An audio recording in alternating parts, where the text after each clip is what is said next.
kung paano mo in-embrace yung title na Godfather ng Philippine Dota. Para sa'yo, ano yung Dota? Mas feature to sa'yo. So, tapos, ano pang gusto mong ma-achieve? Well, obvious naman eh. Maganda lang naman gagaling sa'yo. Tapos, paano mo tinanggap mo pagkatalo? Mga ganun. Mag-video rin ako dito. Okay lang ba ko yan? Mag-video rin ako dito. So, nice meeting you. Hindi ka by from this news. Siguro, isa sa mga pinakabatikan na player dito sa Pilipinas. 2015, tama ba? Nagsimula.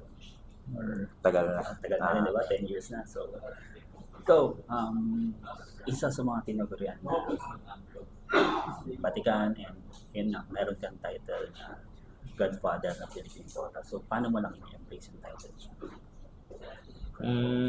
Kasi parang simula ako kahit yung Dota 1 pa lang, so mas maaga pa sa 2015. Tapos hanggang ngayon, nagko-compete pa rin ako. And ayun, try ko yung ibang mga Pinoy na players, try ko pa rin tulungan sila kahit hindi ko sila ka-team or something na ganito ganyan. Basta kaibigan or nagtatry ng as sa akin, parang may nabibigay pa rin ng mga tips sa kanila. So, hindi ko naman sila pinagdadamutan. So, ewan ko kung bakit nila din ako tinawag na Godfather. Hindi naman ako sobrang tanda. So, hindi ko lang sure bakit ako natawag na ganun. Pero masaya ka. Recognition. Masaya ako sa nagagawa ko na hanggang ngayon nagko-compete ako. And yung mga naririnig ko mga good comments sa ibang tao na alam mo yun, parang may tulong pala yung mga ibang napapayo ko. Parang gano'n. Hindi mo naman miss mag-position to? Mahirap na kasi.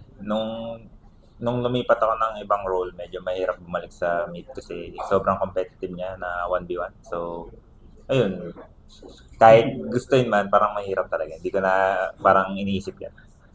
Sabi mo nga naging mailap yung TI Aegis. Last yata is 2019. 2020 yata. Siguro, naging emotional ka rin. Paano mo lang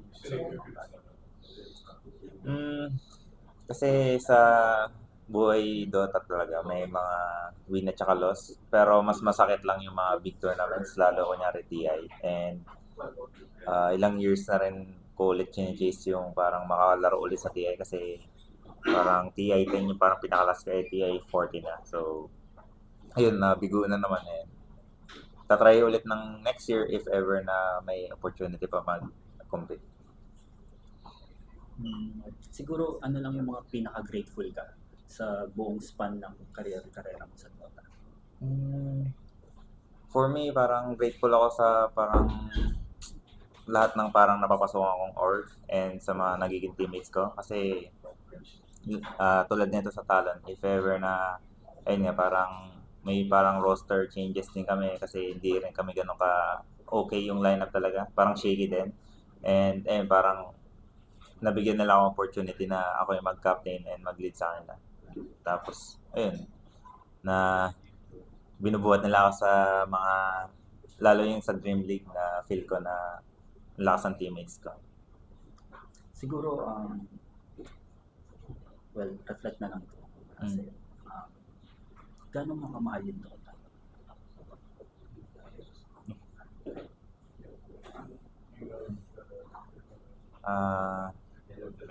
Kasi ano na yung Dota sa akin parang lagpas kalahati na ng buhay ko. So matagal na talaga ako nag-computer games and yung nasa dugo ko talaga yung mag-compete and yung Dota yung napili ko. So sobrang halaga niya sa akin. Hindi ko alam kung paano masabi pero yun talaga parang buhay ko na rin talaga yung Dota. Yung factor ba na naging trabaho mo siya, dito ka na talaga lumaki? Dito na kasi ako lumaki and ayun nga, parang bonus na lang talaga yung parang nare-receive kong mga salary or price and kahit siguro ayun na lumit man or umano yung price pool or yung salary, andito pa rin ako na magko-compete hangga't may alam mo yun, yung ages kumbaga, hindi pa nakukuha. ito lang na lang, medyo theoretical lang. Do you see yourself doing otherwise? Parang kita mo ba hindi ka nag-dota? Mm, hindi pa sa ngayon. Hindi ko siya naisip.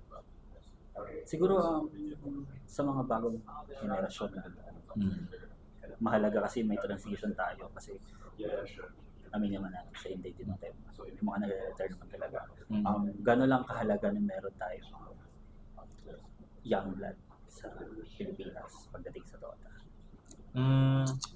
Yun parang doon tayo kinakapos ngayon eh. Pero ayun nga, sana may mga bagong players pa kasi yung idea kasi ng mga parang old generation minsan hindi na nag-improve. So minsan yung mga young bloods talaga yung nagdadala ng parang yung excitement, ideas, and yung alam mo yun, gigil talaga sa laro kasi may gusto talaga silang patunayan kasi hindi pa sila nakaka-experience ng exposure nung sa mga tournament.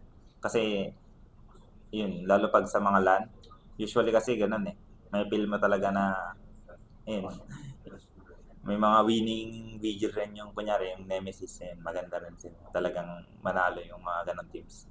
Going back nung bata, nung medyo bata-bata, paano ka sa grassroots ka pa rin? Sa mga LAN competition. So, sa tingin mo ba kulang ay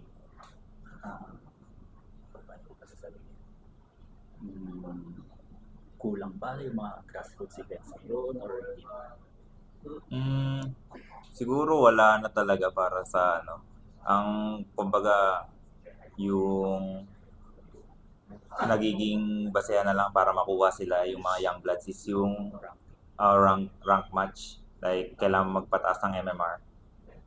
Yun, kulang talaga yung mga tournaments. Siguro looking forward na lang. Ano yung gusto mo pang ma-achieve kasama ang talo? Flipster talo. Sa Flipster Talon, yung unang-una yung parang maging maganda yung resulta sa Riyadh. Tapos, kung if ever man na magkakasama-sama kami pa rin yung kunya mga players and same pa rin. And ayun, na sana sa next TI makapasok. Thank you. Thank you. Wait lang. Boss ko, kukuha